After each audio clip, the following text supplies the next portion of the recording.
Bueno, amigas y amigas, muy buenas tardes. Gracias por estar aquí con nosotros, comunidad de la Universidad Internacional de las Comunicaciones, en una propuesta de hermandad con la Universidad Experimental Simón Rodríguez, cuyas autoridades nos acompañan siempre, de la comunidad de aprendizaje.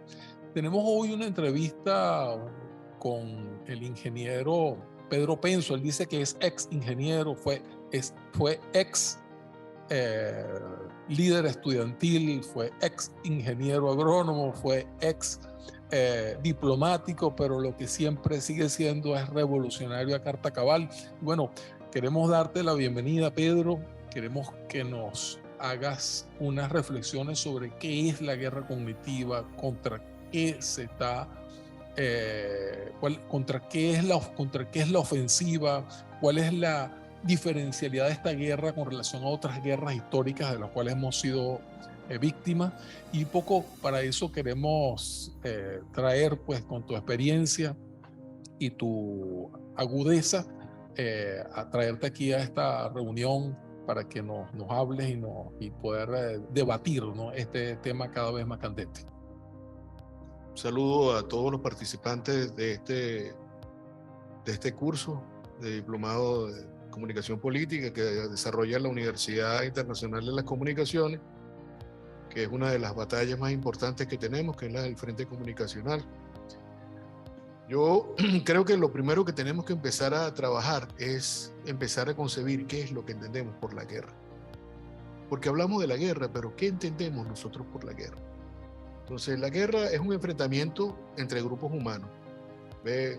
Grupos humanos con intereses contradictorios y que posiblemente son antagónicos, que tiene como propósito determinado imponer los intereses de un grupo sobre el otro, que hace uso de la violencia en sus enfoques, métodos e instrumentos.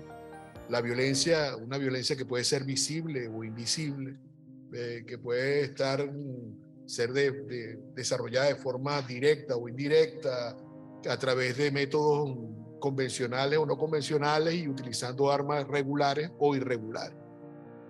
Esto es bien interesante porque el enfoque sobre la violencia no es solamente la violencia directa, esa que conocemos habitualmente, que es la que vemos, sino que hay una violencia estructural y simbólica que responde a las necesidades de las clases dominantes o de los sectores dominantes para imponer su forma de vida, su forma de reproducir la vida que ellos conciben y sus intereses, y esa es en gran medida el centro de todo este proceso. Pues. La idea es que alguien quiere imponer su forma de vida a otro, y la guerra se hace a través de distintos instrumentos. Entonces es un proceso mediante el cual los grupos imponen su voluntad a otros, usando la fuerza y aplicando la violencia. Por tanto, es un proceso intencionado. Es un proceso que requiere reflexión y en ese sentido es un proceso que tiene que demandar capacidad de pensar. Es un proceso que está histórica y socialmente determinado porque las realidades a las que obedecen los motivos, circunstancias tanto económicas, sociales, políticas y culturales le dan un carácter específico a la guerra. Entonces la guerra hemos evolucionado desde aquella guerra que se peleaba con palos a una guerra que hoy se pelea en la mente de la gente. Y hemos pasado por múltiples guerras. Las últimas que conocemos es la guerra de las máquinas, que es la guerra de la modernidad, que es la que nos asociamos. Cada vez que vemos una guerra, asociamos un tanque, asociamos un AK, un M16, un fusil, un cañón. Era la guerra de las máquinas. Hoy la guerra tiene ámbitos distintos. No es el ámbito que habitualmente conocimos, pues los que eran los ámbitos espaciales, físicos, el aire, el agua, la tierra. Y avanzamos al espacio cibernético. Hoy la guerra está concentrada en atacar el sistema cognitivo, la mente del individuo. Y ahí es donde quizás es muy importante empezar a trabajar. La guerra tiene distintas percepciones. En Occidente, quizás uno de los pensadores más importantes que conocemos es un pensador de la modernidad, que tiene unas ideas bastante kantianas, racionalistas, que fue Karl von Clausewitz, que establecía la guerra en dos dimensiones.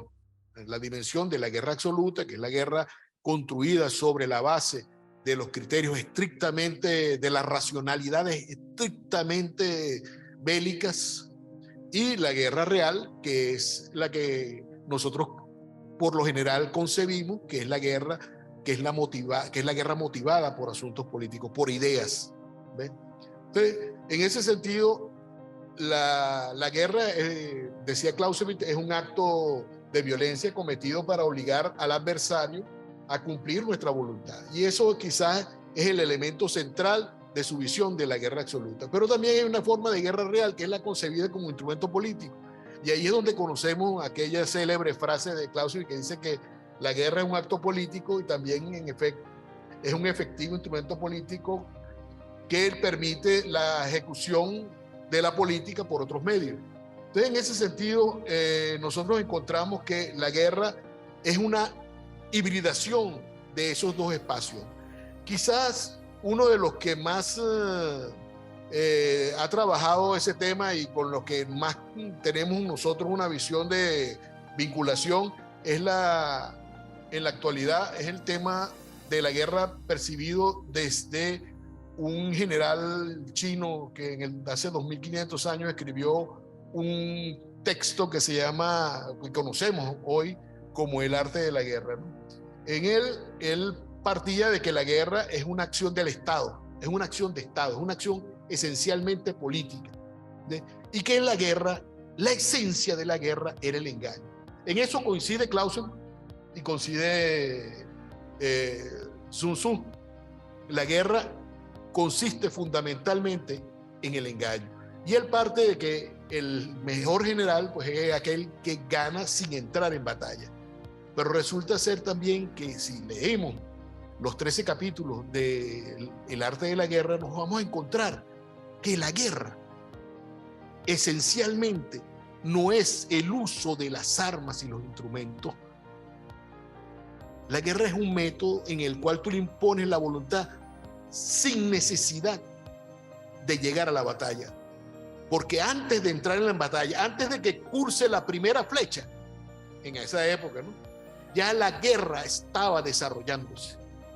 Entonces, el arte de la guerra es triunfar sometiendo al otro, pero sometiéndolo fundamentalmente en el pensamiento, en la mente. Y ahí es donde encontramos un sinnúmero de elementos que quizás sean importantes trabajar. Lo primero que podemos concluir en la visión occidental y en la visión oriental de la guerra es que la información es poder. Eso es fundamental. Decía Sun Tzu que lo supremo en el arte de la guerra consiste en someter al enemigo sin darle batalla. Conocer es una constante en la guerra. Y eso es fundamental. ¿Ve? Ahora, ¿cómo entendemos? Y aquí sí entramos al tema de la guerra cognitiva. Y voy a permitirme hacer algunos comentarios sobre este tema aquí. ¿Cómo concebimos la guerra cognitiva? ¿Permiso? La guerra cognitiva es lo que llaman guerras de nueva generación. Es una forma de guerra no convencional, omnímoda, se da de distintas formas, omnipresente, porque se da en todos los ámbitos, no ya espaciales, se da en los ámbitos de la vida de la sociedad. La guerra se da tanto en la casa como en cualquier campo de batalla, porque el campo de batalla de la guerra cognitiva es la mente. Entonces, la guerra cognitiva no es solo una derivación de lo que conocíamos nosotros antes como la guerra de la información, porque sus alcances, ámbitos de operación, el carácter de vinculación de las distintas formas de violencia no son esencialmente directas, sino que, como les dije, existe una hibridación en el aprovechamiento de las distintas formas de violencia para someter. La guerra cognitiva es una guerra concentrada básicamente en el objetivo de destruir al sujeto racional, al ser pensante.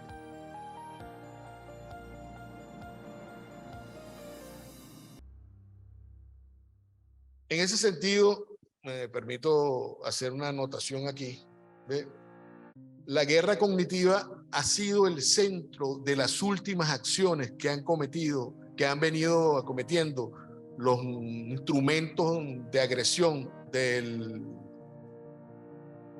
imperialismo. Por ejemplo, la OTAN. La OTAN dice que, según este nuevo concepto de la OTAN, que la tarea de la guerra cognitiva es irrumpir la personalidad utilizando las vulnerabilidades del cerebro para posteriormente aplicar una ingeniería social con el fin de reformatear. Ese es un concepto que se viene utilizando mucho, reformatearle el cerebro a las personas. En resumen, la formación de una nueva personalidad con otros valores, otra moralidad, otra comprensión. Eso significa que atacar todo el sistema de cómo el hombre conoce la realidad, cómo el hombre interpreta los procesos en los cuales vive. Y en ese sentido, bloquear su capacidad de conocer es la esencia de esto. Y se hace a través de múltiples formas. Una de esas formas, quizás la más común, es el uso de todo un aparataje tecnológico, de servirse de todo el avance de la ciencia en términos neurológicos, en términos tecnológicos, para imponer una avalancha de información que hace imposible que el hombre sea capaz de interpretar todo lo que le recibe. Y eso prácticamente paraliza su capacidad de análisis, le genera un nivel de incertidumbre muy grande, produce mucha confusión, porque ustedes conocen muy bien los temas de la fake news, que son esas noticias engañosas. Pero también hay las noticias tarifadas, que son noticias que se reproducen sistemáticamente dentro de las grandes corporaciones de la comunicación que controla el capital internacional. Esas son las fake news. Estas se combinan para producir un ataque sistemático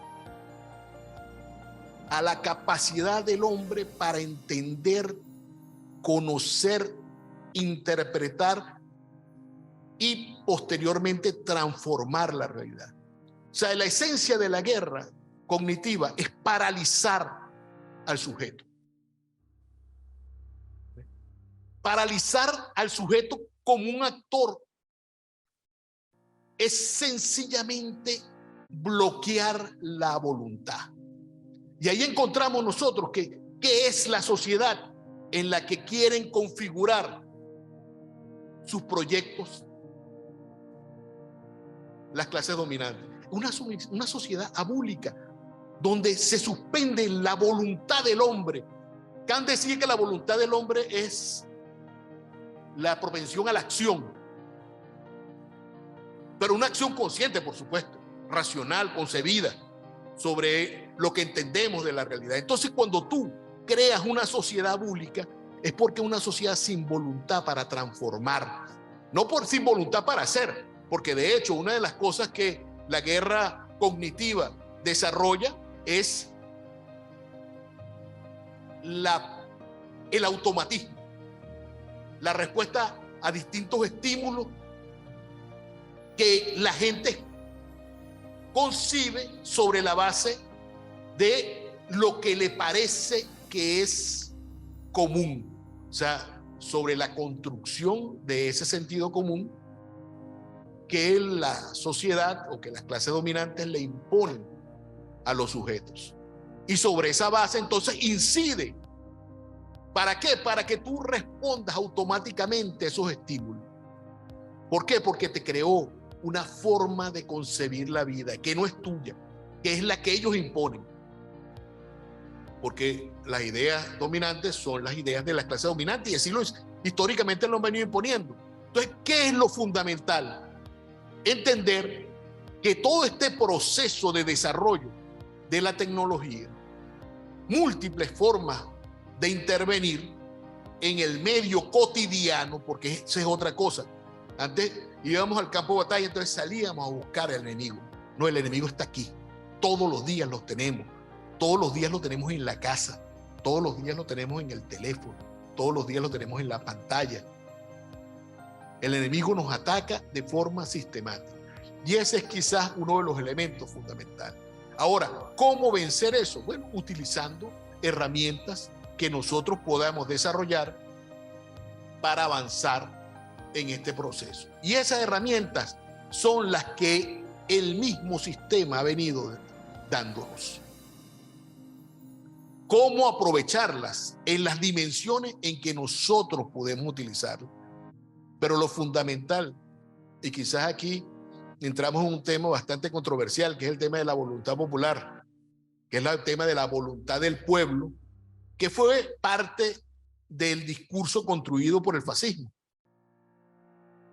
pero que para nosotros tiene una significación extraordinaria, porque la voluntad popular es una disposición a la acción transformadora, no para anular al individuo, sino para convertir al individuo en un sujeto, o en este caso, para convertir a los sujetos en sujetos políticos del cambio. Es un poco hacer eso que llamaba Gramsci la catarsis social, la catarsis histórica, que es pasar de los aspectos exclusivamente corporativos, de los intereses económicos y sociales, a la dimensión de lo político. Es poner en el pueblo la capacidad de transformar la sociedad, no desde sus perspectivas exclusivamente económicas y sus derechos sociales, sino convertir la sociedad en una sociedad más justa y humana. Es lo que Ali, en una de sus canciones, Ali Primera, uno cantautor venezolano, decía que había que hacer humana la humanidad. O sea, cuando la voluntad del pueblo se convierte en un instrumento para construir una nueva humanidad que sea humana, en ese momento encontramos que los hombres son capaces de levantar proyectos que lo emancipen, que lo liberen en principio de que de esa condición que le ha impuesto esta sociedad, y que hoy se sirve de instrumentos y formas de hacer la guerra que no están estrictamente asociadas, y vuelvo a repetir, con el ámbito estrictamente bélico. O sea, lo que concebimos como la guerra ya no es. La guerra es otra cosa, distinta, pero con propósitos también esos violentos y de sometimiento. Entonces, quizás esos son los elementos más importantes. Ahí hay un desarrollo un poco más extenso que quizás le pueda quedar a ustedes, de algunas apreciaciones que se hicieron sobre las interpretaciones que en uno de los grandes uno de los grandes intelectuales de la guerra, ¿eh? Y un militar también bastante aplicado, que fue Karl von Clausewitz, hacía sobre esto, y algunas visiones que también se tienen sobre el tema, que venían formulando el primero de los grandes textos que se conoce en la historia sobre la guerra, que es el de Sun Tzu, El arte de la guerra. Yo te digo eso porque, Luis, porque creo que este es un tema que hay que venir a trabajar con mucha fuerza. Esta es una línea de investigación de esta universidad que requiere que se incorpore desde distintas perspectivas del conocimiento de un conjunto de intelectuales que sean capaces de producir debate y de producir propuestas para poder combatir este proceso de agresión que el imperialismo viene desarrollando contra nosotros. Bueno, muchas gracias, Pedro, por esas reflexiones introductorias y esas conclusiones. Todas nuestras conclusiones son siempre parciales, porque todavía, en la guerra es como una partida de ajedrez. Siempre a cada jugada que da el proletariado revolucionario hay una contrajugada de respuesta que da el enemigo de clase global, occidental. Por lo tanto, no podemos decir que podemos hacer una fotografía de la guerra en el punto en que estamos, porque siempre la guerra está mutando, está cambiando. La guerra cognitiva no es algo que esté ya hecho a priori, que esté ya definido, sino que siempre se está haciendo. De hecho, te quería resaltar, Pedro, esta semana salió un documento donde hay un documento que saca el ejecutivo estadounidense, que envía al Parlamento de Estados Unidos, donde de alguna manera se expone como cada año o cada 2 años la doctrina de seguridad y defensa de los Estados Unidos, donde hay un conjunto de planteos, algunos que se repiten y otros que se modifican, y entre los que se modifican es interesante ver cómo el Estado estadounidense tiene una agenda que ya va marcando y que de alguna manera se expone como una propuesta a desarrollar en los siguientes años, y que se expresa en ese tipo de documentos. Por lo tanto, es interesante irlos analizando en tiempo real. Este es un documento de esta semana. Por cierto, es un documento donde se coloca varias dimensiones importantes para entender la guerra cognitiva. Se dice que ya el centro de gravedad de la guerra ya no está en el Pacífico tanto, si bien se evidencia China como el enemigo estratégico a largo plazo, pero que se evidencia también en ese documento que América Latina es el centro donde el cual se debe, digamos, garantizar la hegemonía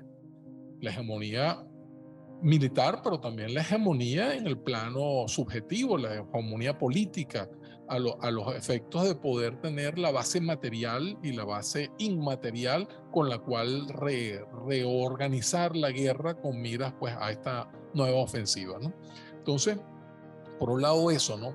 Esa mirada que has hecho de alguna manera panóptica del tema de la guerra nos sirve a nosotros se me ocurría hacer una dimensión autobiográfica de esta guerra para ver cómo ha venido funcionando. Por ejemplo, fíjate, voy a cambiar totalmente el libreto de lo que tenía pensado hacer en esta exposición para poner alguna dimensión autobiográfica, porque a veces con la autobiografía se logra comprender mejor, haciendo una autobiografía, se logra comprender mejor lo que ha sido el proceso de esta guerra, ¿no? Por ejemplo, yo recuerdo que cuando yo estaba haciendo mi maestría y mi doctorado en Estados Unidos, me invitó mi hermana a que viniera a integrarme pues como soldado de esta revolución, y yo me vine realmente convencido de que la gran guerra que se nos estaban haciendo era una guerra que ameritaba todo el concurso de las mejores capacidades y de las mejores voluntades. Me vengo a hacer la guerra en favor de mi pueblo y en favor de nuestra América y del mundo de los humildes, que es con lo que siempre he estado militando. Y recuerdo que una hermana mía me invitó porque estaban buscando estaban buscando un director de comunicación en el Ministerio de Comunicación el Ministerio de Cultura, un director de comunicación. Y entonces, en medio de la conversación, viene un asesor de la viceministra de Comunicación y me hace unas preguntas. Me dice: Luis, ¿tú has participado en algunas tareas en gobiernos anteriores? Le digo: sí, yo he participado en el área de la política social.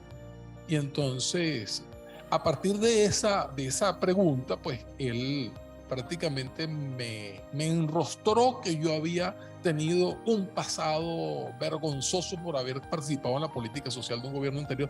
Y con base en eso, por supuesto, no me llamaron o sea, se eximieron de permitirme participar en la política comunicacional del Ministerio de Comunicación de la época, creo que fue en el 2002-2003. Bueno, después a la postre me enteré que esa persona que intervino para digamos, impedir mi colaboración en esa área, había estado después implicado en la entrega de unos camaradas para que fueran torturados por la Cuarta República.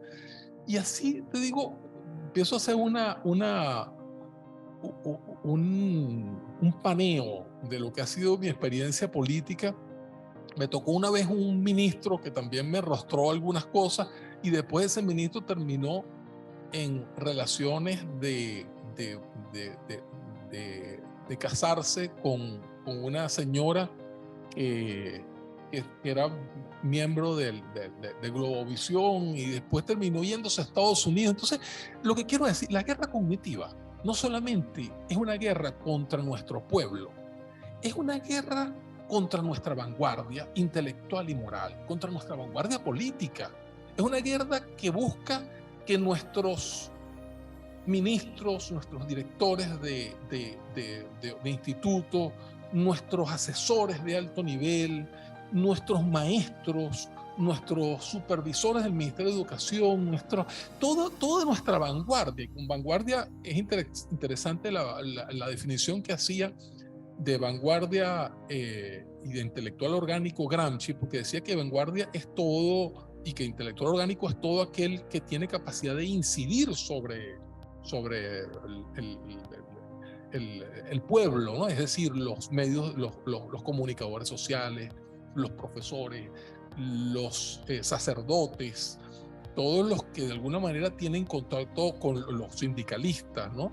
Todos los, por supuesto, todos los personas que tienen funciones públicas o funciones sociales dentro de un determinado recorte social. Entonces, la guerra cognitiva opera no solamente en el ámbito, por ejemplo, yo, que me precio de ser un analista de discurso, uno de mis hijos se fue a vivir a Chile, y se fue escondido de mí porque sabía que yo estaba en contra de que él se fuera sin haber terminado su carrera universitaria, se fuera a Chile, pero se terminó yendo. Entonces, la dimensión compleja es que uno es parte de un proyecto, pero al interno de la familia de uno tiene el laboratorio de cómo se dan expresando los proyectos. En el caso de él, fue el proyecto del Sálvese quien pueda, ¿no? O sea, su madre lo convenció: no, vamos a hacer un proyecto en Chile, y allá sí, no, allá sí vamos a tener la vida que nosotros nos merecemos, ¿ves?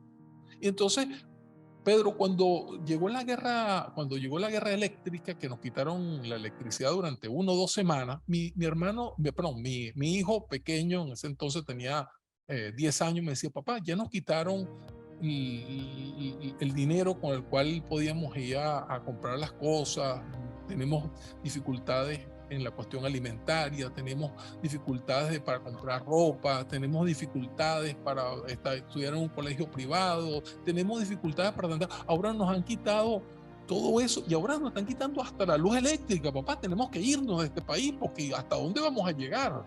Entonces le decía: papá, pero precisamente como nos están haciendo esta guerra, vamos a derrotarla, y tú vas a ver que lo vamos a resolver. Después, semanas después, me dijo: papá, es verdad lo que tú me decías. Logramos derrotar la guerra de que nos quitaron la electricidad. Nos quitaron la electricidad, nos quitaron también el agua, y también nos quitaron la posibilidad del internet, y también nos quitaron las posibilidades de salir a la calle. Entonces, ese proceso de la lucha de clases que se da en cada una de nuestras familias, en cada uno de nuestras, y se da de una manera especialmente difícil cuando son tus propios líderes quien ofrecen ejemplos cotidianos de disonancia cognitiva, de disonancia. Es decir, por un lado hay el llamado a defender la patria, y a veces uno ve que el jefe político tiene unas veleidades con, con, con los valores de la burguesía, con los valores del imperialismo. Esa lucha es la que realmente es compleja, ¿no? Entonces, quería invitar a nuestros queridos camaradas, alumnos. Hay un relato producido por un intelectual, un literato checoslovaco llamado Franz Kafka, quien produjo su última obra, que produjo antes de morir, fue esta. La denominó Un médico rural. Hace exactamente 102 años él publicó esta obra, quizá la produjo un poco antes, creo que 2 o 3 años antes la había escrito, pero se publicó hace 102 años. 102 años después, yo leo esta obra, El médico rural, y me parece que Franz Kafka lo hubiera escrito específicamente adrede para definir la guerra cognitiva. O sea, ¿de qué se trata este relato? Voy a procurar hacer una rápida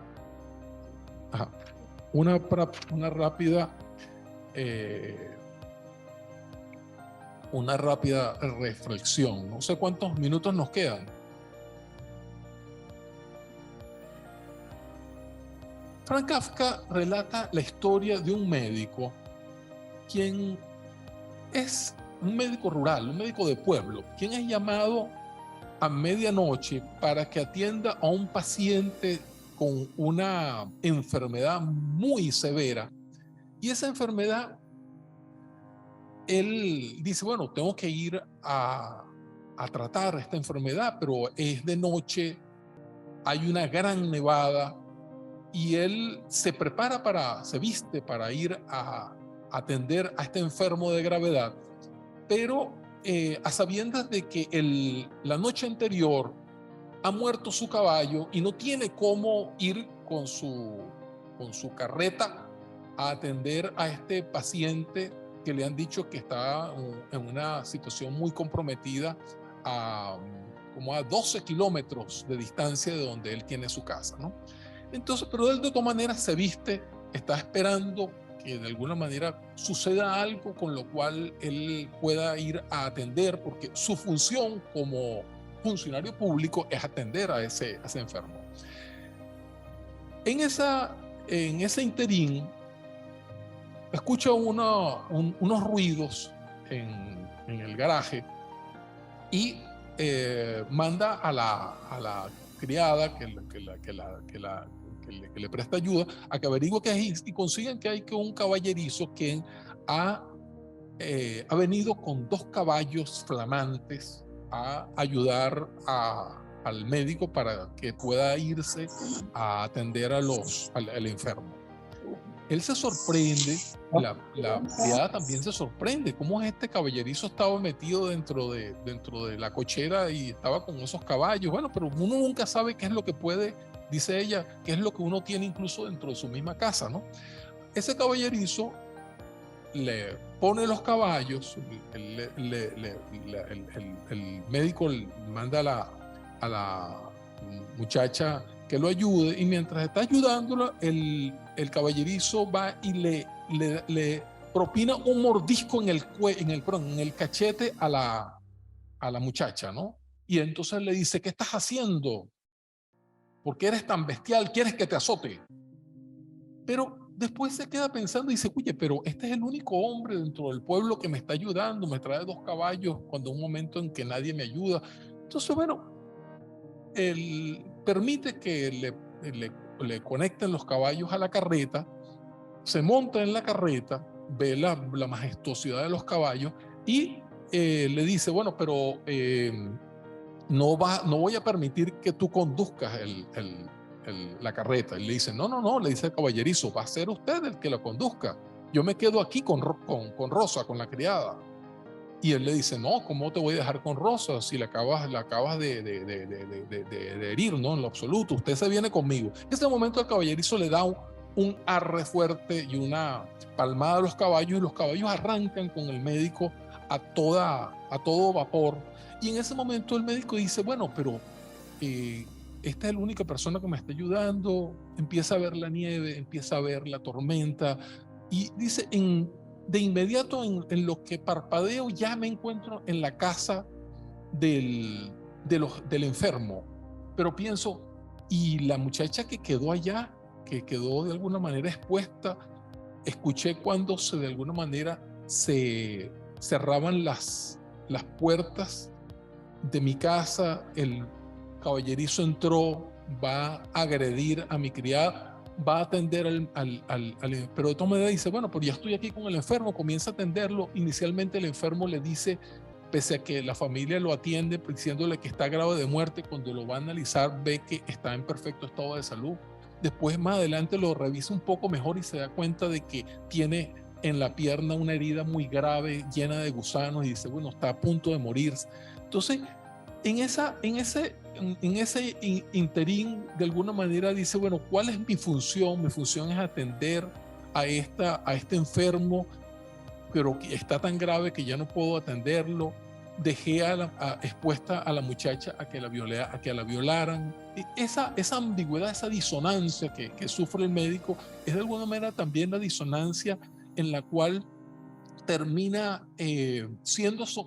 siendo sometidos todos los que hacemos una lucha de clase, una lucha de pueblo, una lucha, porque de alguna manera estamos frente a decisiones que son paradójicas, que son ambivalentes, que nos demandan un tipo de praxis que de alguna manera supera todas nuestras capacidades cognitivas y nuestras capacidades de acción.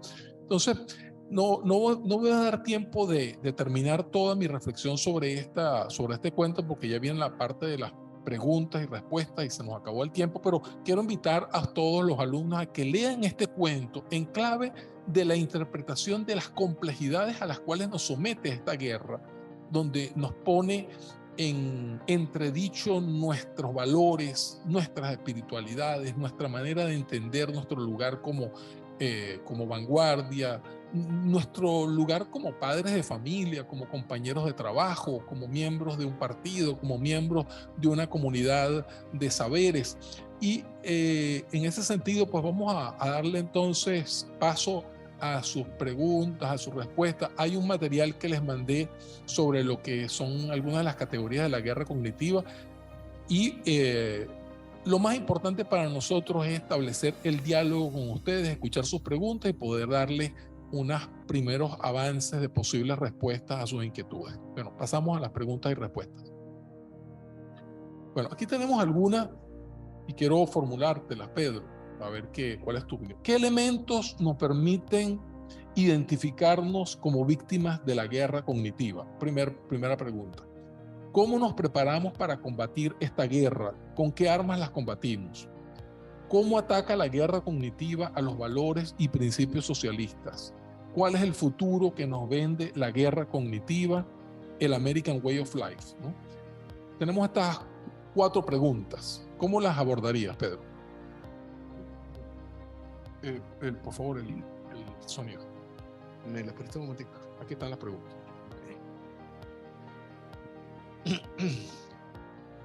Como dije en un principio, y era una de los elementos que tenemos en el debate desde hace un tiempo con el grupo que viene trabajando el tema de guerra cognitiva,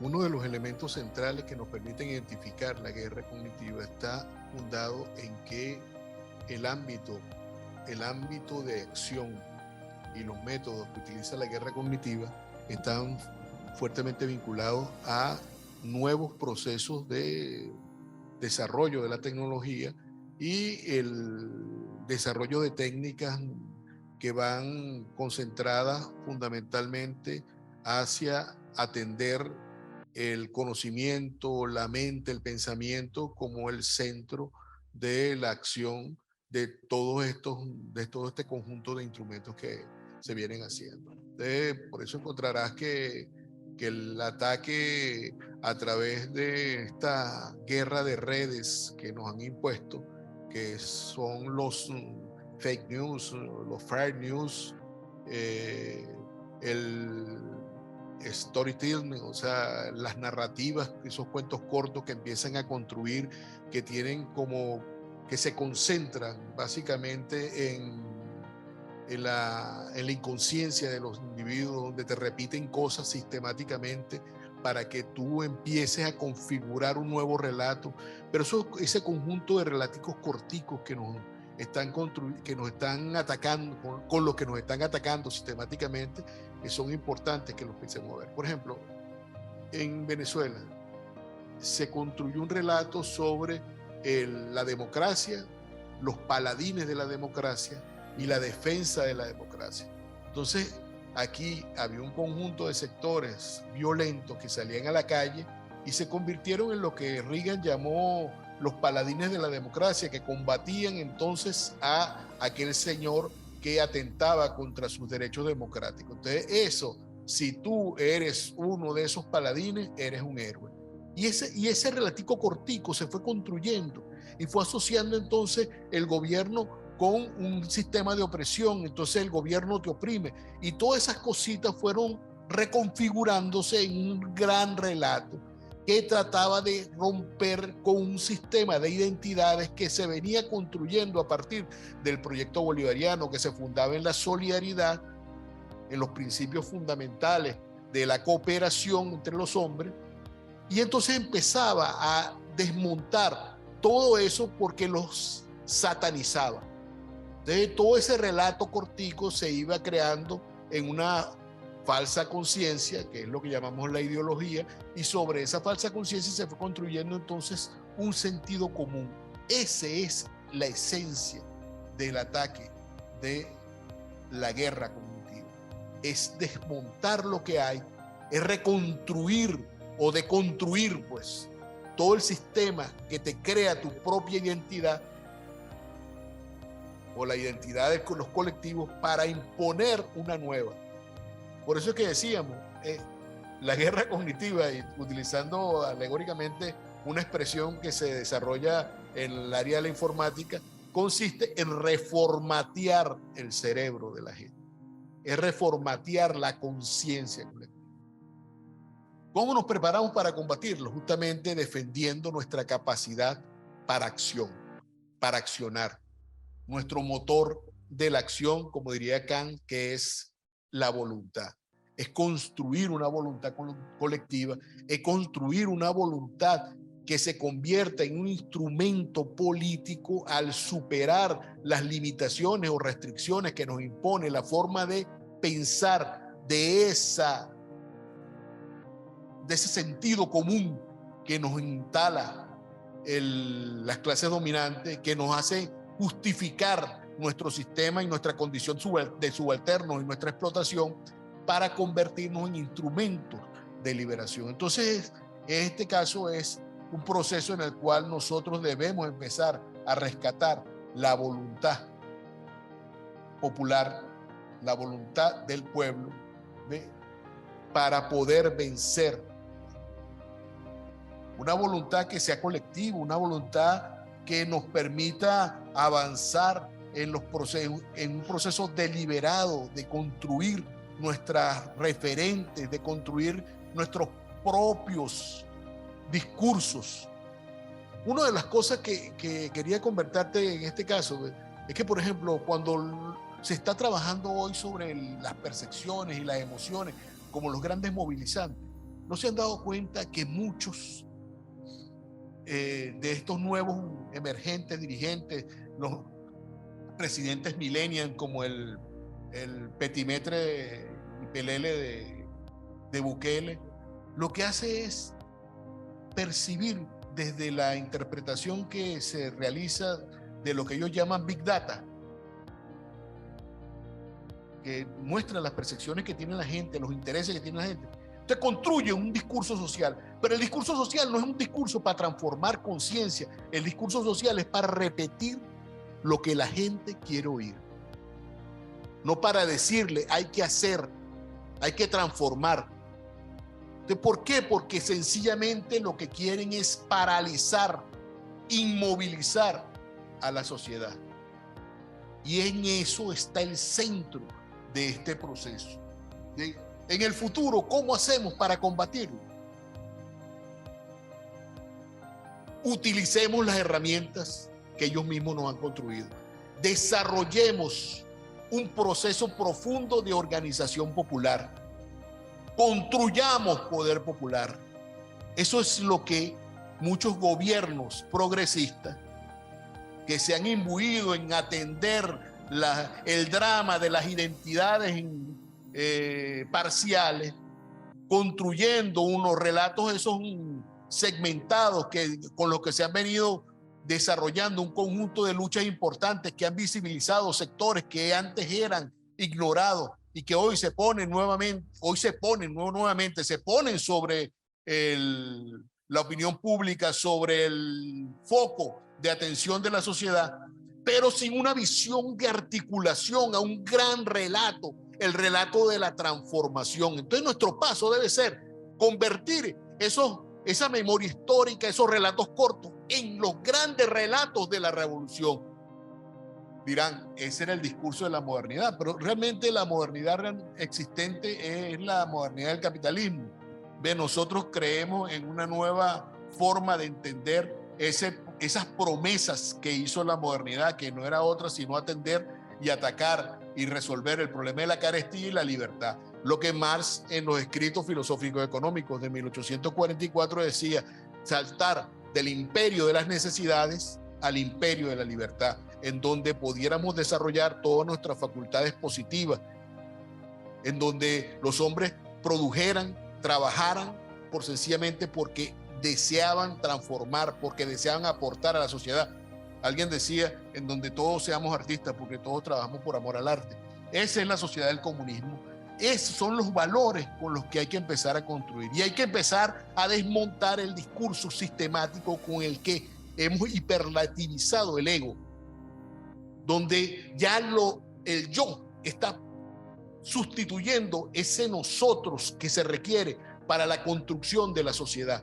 Entonces, ¿cómo hacerlo? Creando valores, creando nuevos valores y combatiendo los valores que solo con educación, decía Fidel en algún momento, podemos combatir el egoísmo.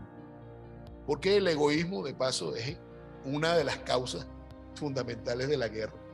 Y con eso quería, pues, yo creo que podemos resumir las 5 preguntas que se hicieron. Bueno, gracias, Pedro. Bueno, yo para darle final un poco a esta dinámica y de responder un poco a estas preguntas que también nos han preguntado sobre el lugar que tienen las redes sociales y el papel de la psicología social en esta guerra, indiscutiblemente, sí, la lucha no solamente por la mente, la lucha es por el espíritu, la lucha es por la dimensión emotiva, por nuestra dimensión de terruño, por nuestra concepción de patria, por nuestra concepción de seres amorosos y seres responsables de nuestra gente que amamos. Por la patria no es solamente un paisaje, la patria es una construcción histórica y la patria es algo que nos conecta con nuestros antepasados y con nuestras futuras generaciones, a las cuales nosotros estamos llamados a defender esta patria porque es la tierra de nuestros antepasados y de nuestros nietos, bisnietos, tataranietos, etcétera. Por lo tanto, tiene una dimensión que nos antecede y que nos continúa, pero que a nosotros nos toca el lugar de defenderlos en el hoy. Por eso elaboré unas pequeñas notas para concluir esto. A diferencia de otras confrontaciones a muerte, ¿no? La guerra cognitiva no es un enemigo solamente exterior, como lo tematiza el personaje del cual hablamos, del médico rural de Kafka.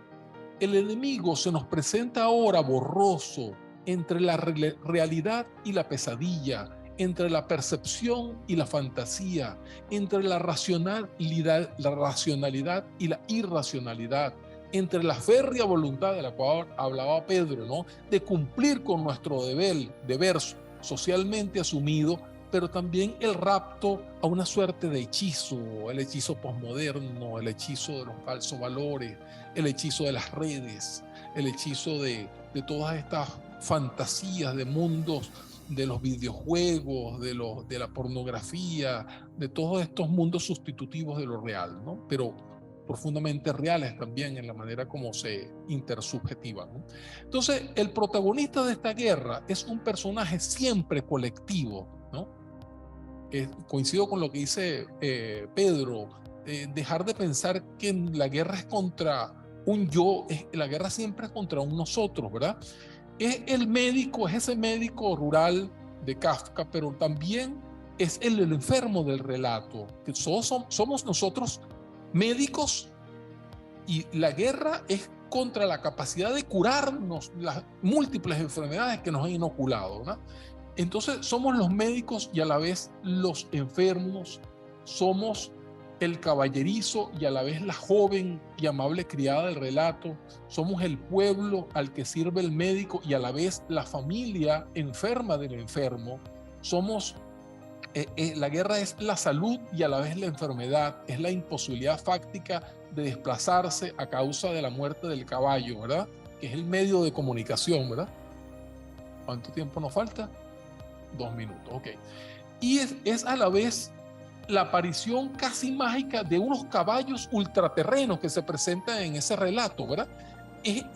Los medios de comunicación, las redes, son esos caballos ultraterrenos que no sabemos cómo nos llevan a un mundo que no es nuestro mundo, pero que a la vez nos hechiza, ¿no?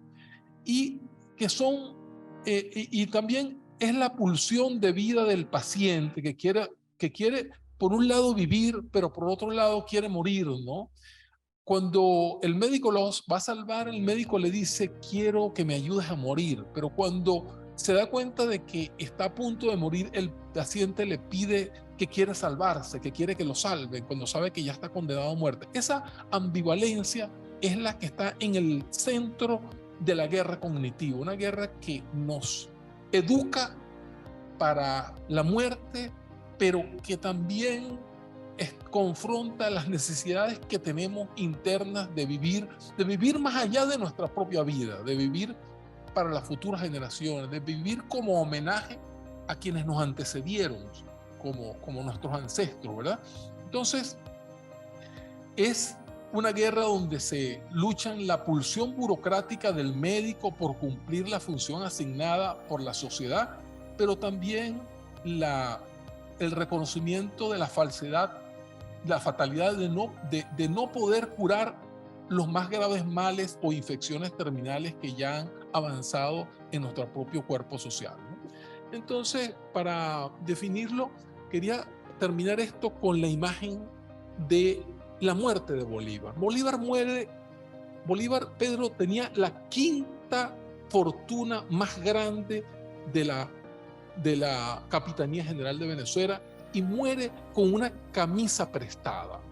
Qué orgullo tenemos los venezolanos de haber tenido un hombre de la altura de Guaycaipuro que prefirió ser muerto, quemado en su casa, que entregarse a los conquistadores. De Bolívar, que prefirió morir con una camisa prestada y haber puesto toda su inmensa fortuna en el favor de la liberación de su pueblo, en lugar de haber capitulado y haber vivido en la fastuosidad de esa riqueza. Y así de Chávez, que seguramente hoy cada vez tenemos más elementos para pensar que fue inducido una enfermedad, prefirió morir, como él decía, gustosamente, con los grandes dolores de un cáncer extrañamente, aparentemente inoculado, a vivirlos en la riqueza o en la felicidad de no asumir su misión histórica. Entonces, esta guerra por un lado, nos ataca de una manera inmisericordia, pero también nos confronta con todo un legado de grandes hombres, de infinitas mujeres que nos han dado unas lecciones imborrables. Un minuto para terminar, Pedro. Luis, mira, yo quería concluir porque creo que una de las cosas fundamentales que hay que tener claro, que con esta guerra cognitiva se ha pretendido la muerte de la dimensión simbólica del ser humano. ¿Por qué? Porque nos quiere quitar nuestra capacidad de soñar.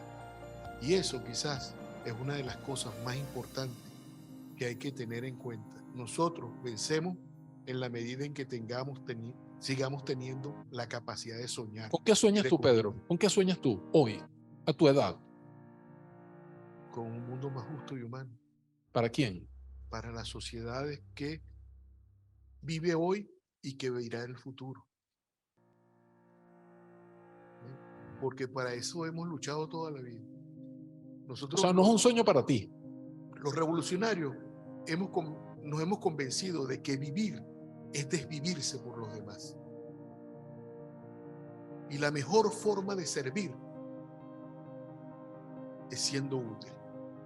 Y cuando eres útil, te cumples tu misión. La gente quiere ser para tener. Nosotros queremos ser para ser útiles. Porque vivir, como le dije, es desvivirse por los demás. ¿Tú dirías que el vivir viviendo es un vivir luchando? Es que la vida es lucha, no es otro. La vida es lucha. El hombre lucha todos los días. ¿Tú dirías que la felicidad es luchar? La felicidad es la búsqueda de la satisfacción de tu propia vida, de tu propia acción. Esa es la felicidad. La felicidad no es un sitio. No es mochima. ¿Ah? No es mochima. La felicidad no es un sitio. La gente dice, voy a la felicidad. No, la felicidad es lo que tú vas construyendo. Bueno, muchas gracias, Pedro. Y bueno, queremos agradecer a todas nuestras estudiantes, nuestros estudiantes y a toda la comunidad de saberes de la Universidad Experimental Simón Rodríguez y de la UICOM por habernos tenido la gentileza de escucharnos y por seguir profundizando estos debates que cada vez necesitan más de que los hagamos en colectivo. Hasta una próxima entrega. Gracias. Gracias, Pedro.